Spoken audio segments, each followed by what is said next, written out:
এখান থেকে আপনারা টাস্কে ক্লিক করবেন। টাস্কে ক্লিক করার পর উপরেরটায় ক্লিক করবেন। এখান থেকে দেখতে পাচ্ছেন টাস্কগুলো আপনারা অবশ্যই পূরণ করবেন। শুধু ভিজিট করে নিলে সলভ হবে। প্রত্যেকটা আপনারা যাই ভিজিট করবেন। আমি আপনাদেরকে দেখানোর জন্য খুব দ্রুত ভিজিট করে নিচ্ছি। আমি সব করে একসাথে ভিজিট করে নিলাম। আপনারা চাইলে এভাবে করতে পারেন, অথবা আপনি এক এক করে আপনি ভিজিট করে আসতে পারেন। মূলত আপনার কাজ হবে এটা ভিজিট করা। এটা ভিজিট করলে আপনার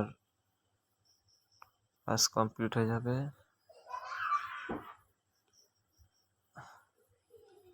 এখান থেকে আমি ভিজিট করলাম। ভিজিট করার পর আপনারা আবার গেমে যাবেন, যারপর আপনারা ভিজিটটা কমপ্লিট করে নেবেন।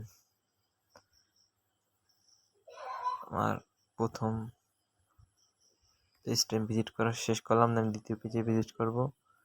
আমি এটা ভিজিট করলাম। এভাবে আপনারা সকল